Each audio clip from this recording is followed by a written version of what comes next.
NCP নেতা নাসিরউদ্দিন পাটোয়ারীকে নতুন করে পরিচয় করে দেওয়ার কোনো কারণ নেই। গত ১৭ মাসে তিনি বাংলাদেশের রীতিমতো কিংবদন্তিতে রূপান্তরিত হয়েছেন।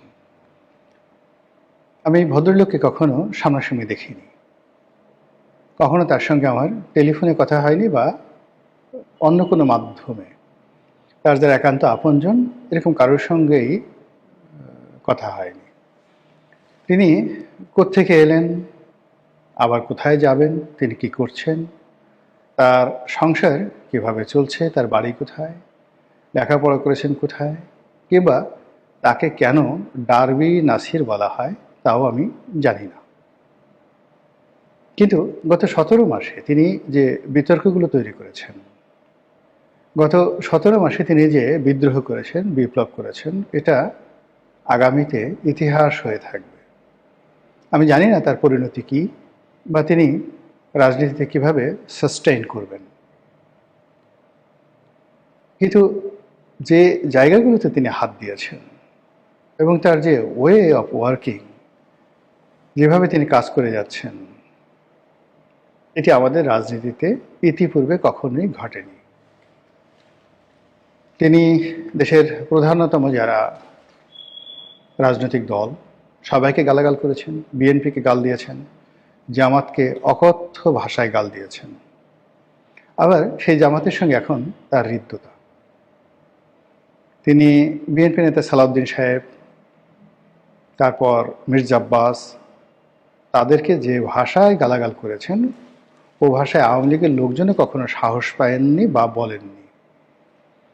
সালাউদ্দিন সাহেব দীর্ঘদিন ধরে, মানে বিএনপি নেতা সালাউদ্দিন আহমেদ, তিনি দীর্ঘদিন ধরে কক্সবাজারের রাজনীতি নিয়ন্ত্রণ করেন, সেই ১৯৯১ সন থেকে। তো দীর্ঘদিন যখন এরকম একটা এলাকা যেখানে চোরাকারবারি আছে, গরু চুরি আছে, অস্ত্র চোরাকারবারি আছে, মাদক ব্যবসা আছে, চিংড়ির ঘের আছে, বেশ্যাবৃত্তি আছে, তারপর বড় বড় যে 5 স্টার হোটেলগুলো সেখানে ক্যাসিনো আছে, জুয়া আছে, মদ আছে। আর এই জিনিসগুলো তো কেন্দ্র করে একটা আন্ডারওয়ার্ল্ড আছে। আর সেই আন্ডারওয়ার্ল্ডের নেতা যদি ৯১ সন থেকে কোনো একটি ব্যক্তি এলাকার প্রধান রাজনৈতিক ব্যক্তি হন, তবে আপনি ইচ্ছে করলে তার বিরুদ্ধে সব অভিযোগ আনতে পারেন। ধীরে ধীরে ধীরে ধীরে যে এই লোক এই কাজ করে বলতে পারবেন। এর কারণ হলো তিনি তো সবারই নেতা। তো সেই অর্থে কক্সবাজারে আসলে গত ৯১ থেকে আজ অবধি কত বছর হলো? ২৫ আর ১০, ৩৫ বছর। তো গত ৩৫ বছরে সালাউদ্দিন সাহেবের মতো এত মানে পরিচিত, এত বিখ্যাত কোনো নেতা ওই অঞ্চলে আসেননি। আর এই গত ১৭ মাস ধরে তিনি শুধুমাত্র কক্সবাজার নয়, কক্সবাজারের সঙ্গে সঙ্গে পুরো পার্বত্য এলাকা, তার সঙ্গে বৃহত্তর চট্টগ্রাম, মানে ফেনী নদীর ওপার থেকে যদি আপনি ধরেন সেটা নোয়াখালী, তারপর চট্টগ্রাম, রাঙামাটি, খাগড়াছড়ি, বান্দরবন, কক্সবাজার, এই পুরো এলাকার অঘোষিত সম্রাট তিনি এখন গত ১৭ মাসে। এখানের যত ব্যবসা বাণিজ্য বলেন, যত ব্যবসায়ী বলেন, যত চোরাকারবারি বলেন, যত অলিয়া উলিয়া গাউস কুতুব বলেন, পীর মাশায়েখ বলেন, মাদ্রাসা বলেন, সালাউদ্দিন সাহেবকে সালাম না দিয়ে কেউ তার কর্মঘণ্টা শুরু করতে পারবেন না। এখানে ইস্পাহানি গ্রুপ বলেন, এস আলম বলেন, টিকে গ্রুপ বলেন, বাংলাদেশের বৃহত্তম যে গ্রুপগুলো আছেন, পোর্ট বলেন, যা কিছু রয়েছে, কাস্টমস বলেন, যেহেতু তিনি প্রধান রাজনৈতিক নেতা এই মুহূর্তে বাংলাদেশের, তাকে সবাই সালাম করেন। এখন এই মানুষটির বিরুদ্ধে টুশব্দ করার ক্ষমতা বাংলাদেশের কারোরই ছিল না বা এখনও নেই, কেবলমাত্র নাসিরউদ্দিন পাটোয়ারী ছাড়া। তা আমি তো অবাক যে পাটোয়ারীর এত সাহস হলো কী করে। এরপর তিনি আবার ঢাকার সবচেয়ে বড় মাস্তান, গডফাদার বলেন, প্রভাবশালী নেতা বলেন, ক্যাডার বাহিনী যারা পোষেন, মানে এই মুহূর্তে মির্জা আব্বাসের চাইতে বড় মাস্তানা ঢাকা শহরে নেই। একটা সময় মির্জা আব্বাসের সাথে কন্টেম্পোরারি সাদেক হোসেন খোকাকে কল্পনা করা হতো, আর খোকা এবং মির্জা আব্বাসের অভ্যুদয়ের আগে এখানে মোস্তফা মহসিন মন্টু তারা এই ঢাকার আন্ডারওয়ার্ল্ড নিয়ন্ত্রণ করতেন, এবং তার বিভিন্ন, যেমন হান্নান ছিল, লিয়াকত ছিল, আরঙ্গ ছিল, কিন্তু তাদের গ্র্যান্ড লিডার ছিলেন মোস্তফা মহসিন মন্টু। এনিওয়ে, এখন তারা কেউ নাই, মির্জা আব্বাসই এই ঢাকা শহরের হর্তাকর্তা। তো সেই মির্জা আব্বাসকে এখন নাসিরউদ্দিন পাটোয়ারি আক্রমণ করেছেন, তার জীবন তছনছ করে দিচ্ছেন। এমন কোনো কথা নেই তাকে বলা হচ্ছে না। তার বাড়ির সামনে গিয়ে স্লোগান দিচ্ছেন, বাড়ির সামনে গিয়ে মিছিল করছেন, কুক বলছেন, বিভিন্ন মানুষ যারা মির্জা আব্বাসের সমর্থক তাদেরকে টিটকারি করছেন, আর একা একা বীরের মতো ঘুরে বেড়াচ্ছেন। আমার কাছে তো ভীষণ রকম অবাক লাগে, এত অবাক লাগে যেটা বলার মতো নয়। বাপাকে আমি নাসিরউদ্দিন পাটোয়ারির মতো এইভাবে আসলে পারবো না। যাই হোক, আমার ধারণা ছিল যে মির্জা আব্বাস বা সালাউদ্দিন সাহেব বা জামাতের আমির, জামাত এর মধ্যেই সীমাবদ্ধ থাকবেন, তিনি আর বাড়বেন না। কিন্তু হঠাৎ করে দেখলাম যে তিনি তারেক রহমান সাহেবকে নিয়েও বিতর্ক শুরু করেছেন। যেন তেন বিতর্ক নয়, টিটকারি কাকে বলে। তারেক রহমান সাহেব প্যান্ট ইন করে ভদ্রলোক সেজে বাংলাদেশে এসেছিলেন, এখন তিনি সেই তার প্যান্ট খুলে গেছে, তিনি এই ইন ছেড়ে দিয়েছেন। ইন ছেড়ে দিয়ে তারপরে তিনি এখন ইন করা ছাড়া শার্ট পরে ঘুরে বেড়াচ্ছেন। কত বড় জঘন্য কথা আপনি চিন্তা করেন। অনেক সময় মানুষ, আমরা যখন ইন করি তখন চেইন লাগানো থাকে, তারপর আমাদের যে পিছনের সাইডের যে সেলাই, প্যান্টের সেলাই, এগুলো সব টাইট থাকে। এরপর আরও অনেক কিছু, মানে আমাদের নাভির নিচ থেকে একেবারে নিতম্ব পর্যন্ত যে অংশটুকু আচ্ছাদিত থাকে, এখানে নিখুঁত অবস্থায় থাকে যখন আমরা ইন করি।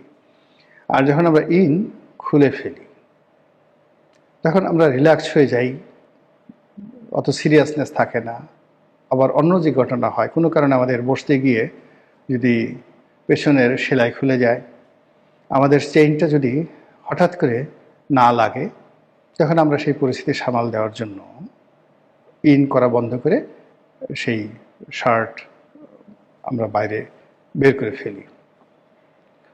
এখন নাসিরউদ্দিন সাহেব, মানে জনাব তারেক রহমান সাহেবের এই যে প্যান্ট ইন না করা নিয়ে যে বক্তব্য দিচ্ছেন, এটার মাঝে যা কি, এটা আমরা বলতে পারবো না। ইতিমধ্যে তাকে লন্ডনী মুফতি বলে জামাতের পক্ষ থেকে টিটকারি করা হয়েছে। সম্ভবত নাসিরউদ্দিন পাটোয়ারিও এই লন্ডন থেকে এসে তিনি কী কাজকর্ম করেছেন এগুলো নিয়ে তিনি টুকটাক কিছু কথাবার্তা বলেছেন। তো যেহেতু তিনি তারেক রহমান সাহেবকে নিয়ে কথা বলা শুরু করেছেন, আমার বিশ্বাস যে এটা তিনি থেমে থাকবেন না। তার পেছনে নিঃসন্দেহে একটা বিরাট শক্তি রয়েছে, একটা গ্রুপ রয়েছে, এবং এই শক্তির বলেই তিনি উড়ে বেড়াচ্ছেন।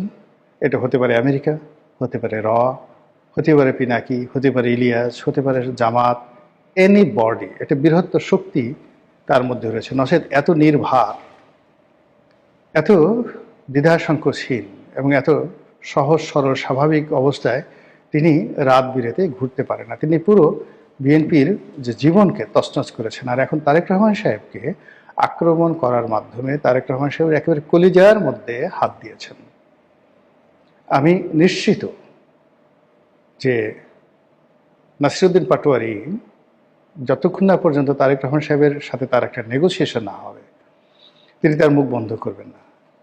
এটা আবার কেন মনে হলো যে আমার কয়েকদিন আগে তার একজন খুব ঘনিষ্ঠ লোকের সাথে আমার কথা হলো। তো আমি তাকে খুব আশ্চর্য জিজ্ঞেস করলাম যে জনাব নাসিরউদ্দিন পাটোয়ারি এই কাজগুলো করেন কিভাবে। তো সে বলল যে তার একটা স্টাইল আছে, সে কাউকে প্রথমে গালি দেয়, এরপরে গালি দিয়ে তার সঙ্গে তার বন্ধুত্ব হয়। যেমন সালাউদ্দিন সাহেবকে সে গালি দিয়েছে, গালি দিয়ে আবার সালাউদ্দিন সাহেবকে টেলিফোন করেছে, ভাই আপনি কোথায় আছেন, আপনার বাসায় খাবো। তো সালাউদ্দিন সাহেব বলেছে, তুমি নাসিরের কাজ কি করলা, তুমি আমার সঙ্গে এ ধরনের কথাবার্তা বললা কেন। এরপরে তাদের দুজনের সাথে একটা ভালো খাতির হয়ে গেছে। এখন আর সালাউদ্দিন সাহেব সম্পর্কে তিনি বলেন না। মির্জা আব্বাসকে গালাগালি করে আবার বলে যে ভাই আপনি বড় মানুষ, আপনাকে গালাগালি না করলে আমি কিভাবে খাবো, আমি কিভাবে চলবো, আমার রাজনীতি আছে নাকি, আপনাকে গালাগালি করেই তো আমি এই পর্যায়ে আছি। আব্বাস সাহেব বলতে গেলে বেকুব হয়ে যান। তারপরে আব্বাস সাহেব তাকে বাসায় বিরিয়ানির দাওয়াত দেন বা মোরগ পোলাওয়ের দাওয়াত দেন। আবার তখন সেটাকে নিয়ে সে টিটকারি বলে যে আমাকে মোরগ পোলাওয়ের দাওয়াত দিছে, আমি ওই বিষ খেতে যাব না। সে এমনি যে ডেঞ্জারাস লোক, আমাকে যদি বাসার মধ্যে ঢুকিয়ে গুম করে দেয়, কুত্তে দিয়ে কামড়ায়, একথা বলে না, আমি নিজে নিজে বললাম আর কি। যেহেতু তার অনেক নাম করা জার্মান শেফার্ড কুকুর রয়েছে, খুবই হিংস্র। মানে মির্জা আব্বাসের যে কুকুর ভীষণ রকম হিংস্র, এবং ঢাকা শহরে এরকম হিংস্র জার্মান শেফার্ড নাই। তো ওটা সে টিটকারি করছে যে যদি সেই কুকুর দিয়ে কামড় দেয়, আমাকে যদি ওখানে বসে বিষ খাওয়ায়, আমাকে যদি মেরে ফেলে, আমার তো কিচ্ছু করার থাকবে না, আমি ওই ফাঁদে পা দেবো না। তো দিস ইজ হিজ স্টাইল। এটা বঙ্গবন্ধুরও ছিল। বঙ্গবন্ধু সেই 50-এর দশকে নাসিরউদ্দিন পাটোয়ারির বয়সী ছিলেন। তিনি এইভাবে যে শহরে যেতেন, সেই শহরে যে সবচেয়ে কর্তা ব্যক্তি তাকে আচ্ছা মতো গালাগাল করতেন। যেমন খুলনা গেলেন, খানের সবরকে গালাগালি করে একা রীতিমতো অস্থির। পরে ফোন করে বললেন যে আমি আপনার বাসায় খাবো, এবং তার জন্য বিরাট আয়োজন হলো। একই অবস্থায় নারায়ণগঞ্জে তিনি গেলেন। নারায়ণগঞ্জে গিয়ে নারায়ণগঞ্জের তৎকালীন যিনি নেতা ছিলেন মুসলিম লীগের, তাকে খুব গালাগাল করলেন। আবার রাতে গিয়ে দেখা গেল মুসলিম লীগের সেই ঘরে গিয়ে খাওয়া দাওয়া করলেন। এখন নাসিরউদ্দিন পাটোয়ারি কি বঙ্গবন্ধু হতে চাচ্ছেন? তার উদ্দেশ্যটা কি, এটা এখনো বোঝা যাচ্ছে না। এরপর আরেকটা ঘটনা শুনলাম যে তিনি নেত্রকোনায় গেছেন। নেত্রকোনায় গিয়ে তিনি লুৎফুজ্জামান বাবরকে ফোন করছেন, ভাই আপনার এখানে আসছি। চাচা, চাচা বলছে নাকি ভাই বলছে জানি না, বলছে চাচা আপনার এখানে আসছি, তো এখানে তো অনেক সুন্দর মিষ্টি পাওয়া যায়, বালিশ মিষ্টি পাওয়া যায়, তো আপনার বাসা কোথায়, সেখানে আসবো, মিষ্টি খাওয়াবেন। তো লুৎফুজ্জামান বাবর বললো যে বাবা আমি তো এখন ঢাকাতে, তোমাকে কিভাবে মিষ্টি খাওয়াই, আমি বলে দিচ্ছি, তোমাকে মিষ্টি পৌঁছে দিচ্ছে। হেই, লুৎফুজ্জামান বাবর সাহেব তাকে 1 বস্তা বালিশ মিষ্টি পাঠিয়ে দিয়েছেন বলে আমি ওই যে ভদ্রলোকের সঙ্গে কথা বললাম তিনি বললেন। তো সেক্ষেত্রে তারেক রহমান সাহেবকে তিনি যে গালাগাল করছেন, সেক্ষেত্রে তারেক রহমান সাহেবের সঙ্গে তার এরকম একটা বন্ধুত্ব হতে পারে, সম্পর্ক হতে পারে। আর তারেক রহমান সাহেব ইয়াংদেরকে খুব পছন্দ করেন। তিনি ববি হাজ্জাজকে নিয়েছেন কাছে, তিনি নুরুকে নিয়েছেন কাছে, তারপর পার্থকে নিয়েছেন কাছে। এরা সবাই কিন্তু একসময় তারেক রহমান সাহেবকে যখনই সুযোগ পেয়েছে, একবার দুইবার কেউ ছেড়ে গেছে, কেউ আঘাত করেছে, কেউ টিটকারি করেছে। তো সেক্ষেত্রে নাসিরউদ্দিন পাটোয়ারির সঙ্গে তার একটা সম্পর্ক যদি হয়ে যায়, সেই জন্য তার এই চেষ্টা থাকতে পারে, তার যে স্টাইল, এতে তার একটা নিরাপদ যে তারেক রহমান সাহেব খুব দ্রুত প্রধানমন্ত্রী হচ্ছেন, একজন প্রধানমন্ত্রীর সঙ্গে তার একটা সম্পর্ক হলো। আর যদি সম্পর্কটা না হয়, তাহলে তারেক রহমান সাহেবকে গালাগালি করে তিনি এরকম একটা পরিস্থিতির সৃষ্টি করলেন যে আগামীতে তার কোনো রকম ক্ষয়ক্ষতি হলে সরাসরি দেশ জাতি তারেক রহমান সাহেবকে দায়ী করতে পারবে যে তারেক রহমান সাহেবই আসলে এই কাজটি করেছে। তো তারেক রহমান সাহেব এবং তার যারা লোকজন আছে নাসিরউদ্দিন পাটোয়ারিকে কীভাবে হ্যান্ডেল করবেন আই ডোন্ট নো, কিন্তু যদি এখানে হ্যান্ডেল না থামে, তিনি তারেক রহমান সাহেবকে যেভাবে আক্রমণ করছেন এটা থেমে থাকবে না। এটা হাওয়া ভবনে যাবে, এটা খোয়াব ভবনে যাবে, এটা দিল্লিতে যাবে, এটা মুম্বাইতে যাবে গালাগালি, তারপর এটা সিঙ্গাপুরে যাবে, এরপর লন্ডনে যাবে। নানা রকম কীর্তি কাহিনী, নানা রকম কথা এই ফটাফট তিনি বলে দেবেন। এবং সেই বলে তিনি যতই এই তারেক রহমান সাহেবের মতো এখন শীর্ষ নেতাকে যত আক্রমণ করবেন, ততই লাইমলাইটে আসবেন এবং তাকে কেন্দ্র করে একটা ইমেজ তৈরি হবে যে না, এ বাঘের বাচ্চা, এ পারে বটে, এ পারে বটে, ইত্যাদি ইত্যাদি নানা রকম জিনিস আর কি। তো দেখা যাক আমাদের নাসিরউদ্দিন পাটোয়ারি তিনি শেষ পর্যন্ত কি হন, তারেক রহমান সাহেবের বন্ধু হন, জুনায়েদ সাকি হন, ববি হাজ্জাজ হয়ে পড়েন, আন্দালিব রহমান পার্থ হন, নাকি নুরুল হক নুরু হন, নাকি বঙ্গবন্ধু শেখ মুজিবুর রহমান হন। সময় আসলেই দেখা যাবে। আসসালামু আলাইকুম রহমতুল্লাহি ওয়া বারাকাতুহু।